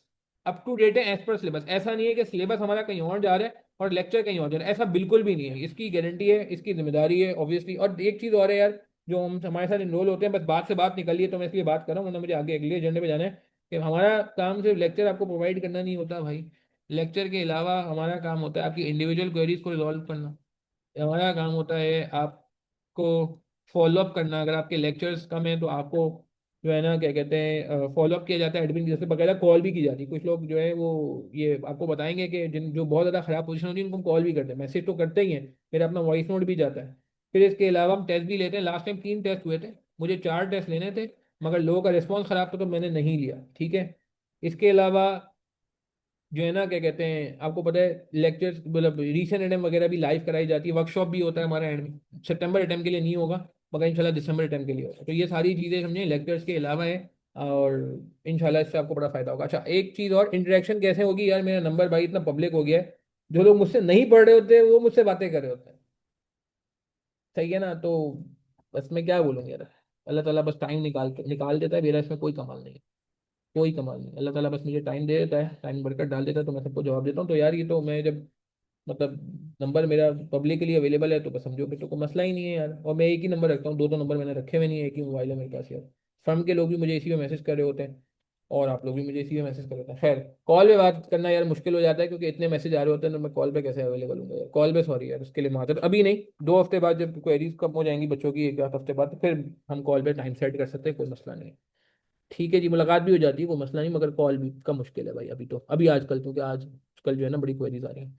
अच्छा, आगे चलते हैं। MFA एग्जाम था आपका, FBF, बिल्कुल हम बेसिक से स्टार्ट करते हैं। MFA किसी का वीक है, MFA आपने कहीं और से पढ़ा है तो भी कोई मसला नहीं है। अच्छा, ये बात हो गई सितंबर में किसको जाना है, दिसंबर में किसको जाना है। अब बात कर लेते हैं भाई कि क्लासेस किसको लेनी चाहिए। क्लासेस सिर्फ 2 तरह के लोगों को लेनी, सिर्फ 2 तरह के लोगों, बाकी किसी को क्लास लेने की जरूरत नहीं है। किन 2 लोगों को क्लासेस लेने की जरूरत है? एक, उस बंदे को क्लास लेने की जरूरत है जिसके कॉन्सेप्ट वीक है। अगर आपके कॉन्सेप्ट वीक है तो बिल्कुल आपको क्लास लेनी चाहिए, ठीक है। और दूसरा, उस बंदे को क्लास लेनी चाहिए, सही है, जो जिसका रजिस्टर प्रॉपर मेंटेन नहीं हुआ। क्योंकि अगर रजिस्टर मेंटेन नहीं होता तो फिर आपको बार बार लेक्चर पे जाना पड़ता है, सही है ना। तो ऐसा ना करें, एक बार तरीके से रजिस्टर बना ले। और ये रजिस्टर आपको सिर्फ SBF में काम नहीं आएगा, ये आपको SCS केस स्टडी में भी काम आएगा, क्योंकि मैं केस स्टडी पढ़ाता हूँ। मैंने आपको बताया माशाल्लाह हमारा मेरिट और गोल्ड मेडल भी आया इस बार। और मैं आज से नहीं, MSc भी पढ़ा रहा हूँ। 2021 से सर फुरकान अहमद हमारे माशाल्लाह क्वालिफाइड और KPMG के सीनियर मैनेजर है माशाल्लाह टैक्स डिपार्टमेंट में, ठीक है। तो उनके साथ मिलकर पढ़ा रहा हूँ, तो वहाँ आपको बहुत ज़्यादा हेल्प करेगा ये, बहुत ज़्यादा हेल्प करेगा, सीरियसली स्पीकिंग बहुत ज़्यादा हेल्प करेगा, ठीक है जी। और दूसरी बात ये है कि अगर रजिस्टर मेंटेन हुआ तो क्लास पे जाना पड़ेगा। बाकी इसके अलावा जितने भी प्रॉब्लम है वो बगैर क्लास के सॉल्व हो जाएंगे। आपने प्रैक्टिस करनी है वो आप खुद कर सकते हैं, आपने मिस्टेक लॉग बनाना है आप खुद कर सकते हैं, आपने अटेम्प्ट वाइज पेपर सॉल्व करना है आप खुद कर सकते हैं, थ्योरी भी आप खुद कर सकते हैं। मैं थ्योरी पे बात करने वाला हूँ, ठीक है जी, बात समझ आ रही है। हाँ, ये अगर आप जब क्लासेस अगर ले रहे हैं और आप टीचर चेंज करें तो आप ये चीज़ ध्यान में रखिएगा कि जो टीचर चेंज होगा ठीक है। तो फिर वो अपने स्टाइल से पढ़ाएगा। आपने जो चीज़ें पहले पढ़ी होंगी, जो फॉर्मेट्स पढ़े होंगे, जो तरीकेकार होगा, वो ज़रूरी नहीं है कि वो रिपीट हो, क्योंकि ये पेपर ऐसा है, इसमें हर टीचर अपना स्टाइल फॉलो करता है, अपना स्टाइल फॉलो करता है। ठीक है जी, क्लियर है बात हमें? अच्छा, आगे बढ़ते हैं जी। मेरा काफ़ी सारा कंटेंट पब्लिकली अवेलेबल होता है। ठीक है, आप वो मेरे यूट्यूब चैनल से देख सकते हैं। अच्छा, अब ये बात हो गई क्लास सेल्फ स्टडी पे किसको जाना है, इन सारे लोगों को सेल्फ स्टडी पे जाना है और इनको सिर्फ क्लासेस लेनी है। अच्छा, सेल्फ अप्रोच क्या होनी चाहिए, अब ये देख लें। जो लोग सेल्फ स्टडी करें उनकी अप्रोच सुन लें। सबसे पहले आपने ये करना है, सबसे पहले ये बहुत इंपॉर्टेंट है, प्लीज अप्रोच। ये बहुत लोग मुझसे मैसेज करके पूछ रहे हैं और मैंने कुछ को बता भी दिए, कुछ को मैंने कहा था मैं सेशन में बताऊंगा, ये सुन लें, बहुत इंपॉर्टेंट अप्रोच है। ठीक है, अब आपकी अप्रोच क्या होनी चाहिए? अगर आपका पेपर पास हो गया, तो पास नहीं हुआ, सॉरी, पास हो जाता तो आप थोड़ी होते हैं यहाँ पे। फॉर अनसक्सेसफुल, फिर आप अगले पेपर की तैयारी कर रहे होते हैं। अनसक्सेसफुल स्टूडेंट्स के लिए अप्रोच क्या है? पहली अप्रोच ये है कि कंप्लीट रिवीजन। प्लीज गौर से सुनिएगा। रिवीजन करने का तरीकाकार क्या होगा? रिवीजन करने का तरीकाकार ये होगा कि आप resolve all questions without reference to solution. Solution को देखे बगैर कुछ क्वेश्चन आप कैलकुलेटर पे सॉल्व कर लें, जो बिल्कुल आसान है। कुछ क्वेश्चन आप लिख के सॉल्व कर लें रजिस्टर पे। और कुछ क्वेश्चन मैं कहूंगा आप सॉल्व करें एक्सेल पे, नहीं, एग्जाम्स में। एग्जाम्स पे सॉल्व सेव कैसे करते हैं मैंने सब सिखाया है। अच्छा, ये बिल्कुल मैंने अभी बात करता हूँ। ये बात समझ आ गई कि आपने क्वेश्चन सारे वापस सॉल्व करने हैं। अगर आपने मुझसे पढ़ा हुआ है, ठीक है, तो आपको पता है हमारी किताब है। मैं लेक्चर में वही किताब सॉल्व करा रहा होता ना, और तो कुछ नहीं करा रहा होता, यही है ना ऐसा। मैं लेक्चर्स में क्लास ही, क्या कहते हैं, सॉल्व करा रहा होता हूँ ना। ठीक है। और तो क्या कहते हैं, तो अब अगर आप खुद से करो तो आप वो सारे क्वेश्चन खुद से सॉल्व करो। हाँ, शुरू के कुछ क्वेश्चन कैलकुलेटर पे कर लो, ओरली कर लो, कोई मसला नहीं है, क्योंकि बेसिक होते हैं। मगर फिर उसके बाद मैं कहूँगा कुछ आप क्वेश्चन जो है रिटर्न फॉर्म में करो और कुछ एग्जाम सॉफ्टवेयर में करो। उसको आप सेव कैसे कर सकते हो आपको सब पता है। सीक्वेंस जो है ना वो आपकी इस बार चेंज हो सकती है। सीक्वेंस जो है दो दो हैं। एक सीक्वेंस तो नॉर्मल सीक्वेंस है। नॉर्मल सीक्वेंस उन लोगों के लिए जिनकी दूसरी अटेम्प्ट है या तीसरी अटेम्प्ट है, और सेकेंड और थर्ड अटेम्प्ट। ठीक है, अगर आपकी दूसरी अटेम्प्ट है, यानी कि आपकी एक एक अटेम्प्ट हो चुकी है खाली। ठीक है, फॉर वन और टू अटेम्प्ट। अगर किसी के मतलब सेकेंड अटेम्प्ट चले कर लेते हैं, सेकेंड अटेम्प्ट है, ये थर्ड अटेम्प्ट है।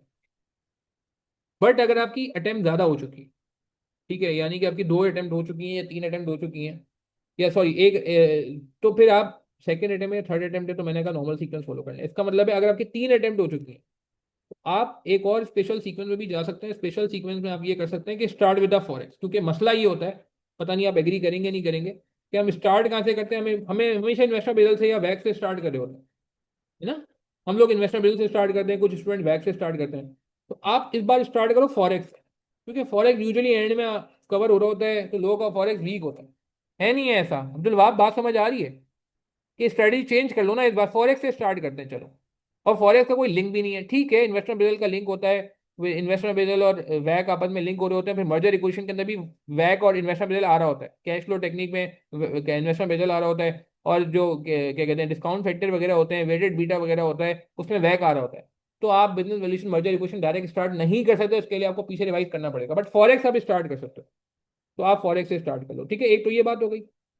अच्छा, एक चीज और इसमें आपने साथ साथ क्या बनाना है, मेक मिस्टेक लॉग। देखिए, मैं बार बार कह रहा हूँ, refer solution at the end without referring to solution. Without referring to solution का मतलब है refer solution at the end and make mistake log. मेरी बात समझ आ रही है? अभी हम सिर्फ रिवीजन पे हैं। ठीक है, जितने भी क्वेश्चन मैंने कराए हैं वो वापस से सॉल्व करने हैं और उनका मिस्टेक लॉग बनाना है। पुराने रजिस्टर को स्टैंड बाय पे रखना है। हाँ, अगर फिर भी कोई चीज समझ नहीं आ रही, फिर आप लेक्चर पे जाओगे, मगर अभी आप लेक्चर पे नहीं जा रहे हो। लेक्चर पे उस वक्त जाओगे जब आपने पुराना रजिस्टर भी देख लिया, फिर भी समझ नहीं आया, तो फिर आप लेक्चर पे जा सकते हो। अच्छा, दूसरे नंबर पे आपने क्या काम करना है, एक तो ये काम, दूसरे नंबर पे करना है अटेम्प्ट वाइज पेपर सॉल्व करने हैं। Solve 7 to 8 attempt, attempt wise paper, attempt paper in exam soft. ठीक है जी। और इसका भी वही तरीका है कि आपने पूरा पेपर खुद सॉल्व करना है और फिर मिस्टेक लॉग बनना है। पूरी बात नहीं लिख रहा, पूरी बात आपको पता है। तीसरे नंबर पे आपने क्या करना है, prepare for theory. Last agenda हमारा आज का, थ्योरी कैसे प्रिपेयर करें, फिर हम खत्म करते हैं। यहां तक क्लियर आ रही है बात? कि आपने रिवीजन करना है तगड़ा। 7 से 8 अटेम्प्ट सॉल्व करनी है, प्रॉपर टाइमर लगा के, विद टाइमिंग सॉल्व करनी है पेपर। ठीक है, और फिर थ्योरी को अच्छे से प्रिपेयर करना है, ठीक है, विद फुल हार्ट, सौतेला सुलूक नहीं करना है। क्लियर है बात हमें? थ्योरी के लिए क्या अप्रोच है, आज का लास्ट एजेंडा। थ्योरी के लिए जो मैं अक्सर बात करता हूँ, अच्छा थ्योरी कितने परसेंट आती है एवरेज को, मुझे बता सकता है पेपर में अंदाजन, एवरेज, एवरेज कितने मार्क की? एवरेज का मतलब है कभी ज्यादा भी आती है कभी कम भी आती है, मगर एवरेज कितने मार्क की आती है? तो हाँ, कभी 20 मार्क की भी आ जाती है, सही बात है, 18-20 मार्क की भी आ जाती है, मगर एवरेज अगर आप मुझसे कहेंगे ना, एवरेज 30% थ्योरी आ रही है। एसबीएस में कितनी आ रही है एवरेज थ्योरी? वेटेज जो आजकल चल रहा है ना, वो चल रहा है ऑलमोस्ट 30%। अब वो किसी अटेम्प्ट में 30 से ज्यादा भी हो जाता है, किसी अटेम्प्ट में 40 तक भी चला गया है, मगर 30 से कम भी रहा है, 25 मार्क 20 मार्क का भी आया है, मगर 30% ऑलमोस्ट ध्यान में रखते हैं।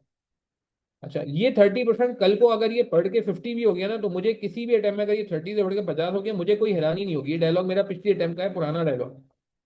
क्यों हैरानी नहीं होगी? ये बहुत सारे लोगों का थ्योरी वीक एरिया होता है, इसलिए मैं बात कर रहा हूँ कि थ्योरी को देखने की जरूरत है, एग्जामिनर थ्योरी को देख रहा है और हमें रिस्पेक्ट देनी होगी। जी, 50%। क्यों हैरानी नहीं होगी? क्योंकि एसीसीए और आईसीडब्ल्यू, इनके आप किट उठा के देख लें, इनके आप सिमिलर पेपर उठा के देख लें फाइनेंशियल मैनेजमेंट के, इनमें थ्योरी 55% ऑलमोस्ट है, यानी कि 50 से ज्यादा। यानी कि कैलकुलेशन का एरिया थोड़ा कम है और थ्योरी ज्यादा है, करीब करीब है, मगर थ्योरी नस्बतन थोड़ी सी ज्यादा है, थोड़ी सी ज्यादा है। तो आप अभी भी 30% पे हैं, और 30% का मतलब है कि कम आ रही है थ्योरी, लोगों को जो कि अभी भी लोगों को लगता है ज्यादा आ रही है थ्योरी। मैं आपको सीरियस बता रहा हूँ, बहुत सारे लोग कहते हैं यार ये थ्योरी क्यों आती है। अच्छा, थ्योरी कहाँ से करनी है मैं अभी अप्रोच बता रहा हूँ, उसमें क्लियर हो जाएगा, मगर पहले ये माइंड बनाना जरूरी है कि यार ये 30% से अगर ये 50 हो गया ना, तो कभी भी आप हैरान नहीं होइएगा। हैरान नहीं होइएगा, मैं आपको आज बता रहा हूँ, एक चीज नहीं बताई पता हो ना इंसान को, तो हैरान हो परेशान हो पेपर में। मगर जब मैं आज बता रहा हूँ कि ये 50 तक भी जा सकती है, ठीक है, तो आप तैयारी इस तरह करके जाए। अच्छा, अलमिया ये अफसोस की बात ये कि इसकी वेटेज 30% है, मगर जो इस पर टाइम दिया जाता है ना, वो लेस देन 3% दिया जाता है, माजरत के साथ, माजरत के साथ। हम तो फिर भी चीखते हैं चिल्लाते हैं, बच्चों से बात करते हैं, पूरा हमने पोर्टल सेक्शन ही बना दिया है, मगर बच्चे खुद कुछ नहीं करते। मैं सीरियस बता रहा हूँ, आप मुझे ईमानदारी से बताना, जो लोग पेपर दे चुके हैं बीएफडी का, आपने अगर बीएफडी में 100 घंटे दिए हों, समझाने के लिए कह रहा हूँ, ऐसे ही खुद पढ़ने के, तो आपने बीएफडी को कितने घंटे दिए? ईमानदारी से बताएं, ईमानदारी से बताएं कितने घंटे दिए होंगे, कितने परसेंट टाइम दिया होगा बीएफडी को, सिंसियरली बताएं, चैट के थ्रू। हाँ, ये जो लोग बीएफडी पढ़ रहे हैं वो मुझे बता दें अभी फर्स्ट टाइम, क्या हम 30% टाइम देते हैं? चले इस तरह बात करते हैं, क्या हम 30% टाइम देते हैं? नहीं देते ना यार। चलो 30% टाइम तो जेन्युइन बनता है ना, 30 के हम आधा भी नहीं देते। और मुझे, मेरा पर्सनली मुझे एंड में लगता है 3% टाइम भी नहीं देते लोग, बहुत सारे लोग थ्योरी तैयार ही नहीं करके जाते यार, जो कि गलत है, जो कि गलत है, ऐसा नहीं करें प्लीज। ठीक है ना, इस इलाका ने थ्योरी को वेटेज दें। अच्छा, थ्योरी कैसे कवर नहीं चाहिए? अच्छा, थ्योरी के मेरे 3 हैंड आउट थे, पहले मैं उन पर बात कर लेता हूँ।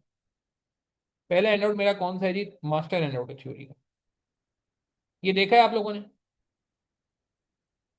ठीक है, ये मैं ग्रुप पे शेयर कर दूंगा, टेंशन ना लें। और जो लोग ग्रुप पे नहीं होंगे, वो उनको मैंने पहले ही बोल दिया, नंबर मेरा मौजूद है, नंबर पे आप मुझे मैसेज कर देना, मैं ग्रुप पे ऐड कर दूंगा। कहाँ चला गया जी नंबर? गया,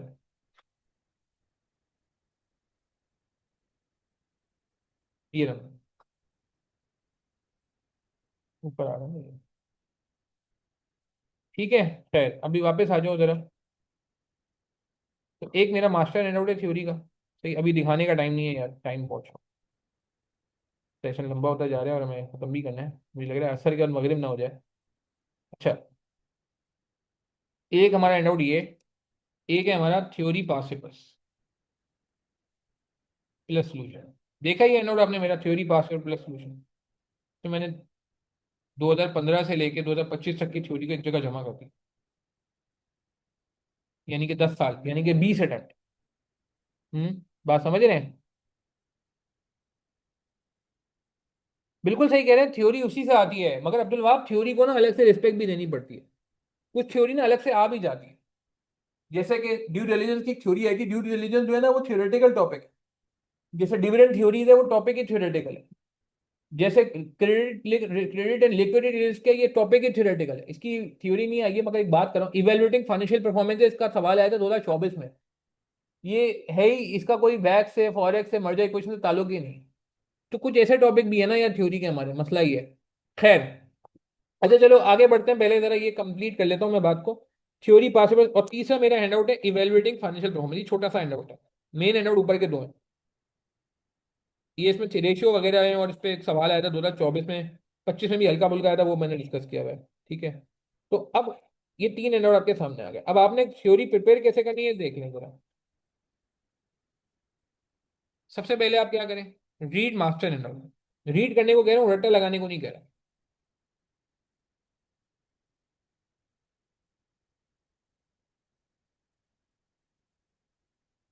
ठीक है जी, ये number one handout.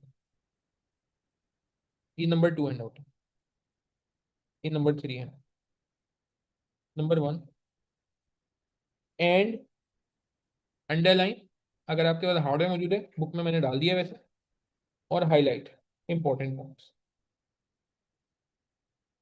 Important point को आप अंडरलाइन कर लें या हाईलाइट कर लें। दूसरे नंबर पे आप क्या करें, दूसरे नंबर पे आप ये करें कि अंडरस्टैंड ऑल इंपॉर्टेंट पॉइंट्स। जो आपने इंपॉर्टेंट पॉइंट हाईलाइट किए उनको अंडरस्टैंड करें। रट्टा ना लगाएं, रट्टा ना लगाएं, पहले अंडरस्टैंड करें।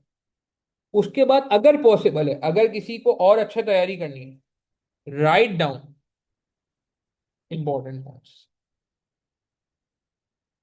या कॉपी पेस्ट कर लो किसी जगह पे। अब चौथे नंबर पे जाके लर्न दीज इंपॉर्टेंट।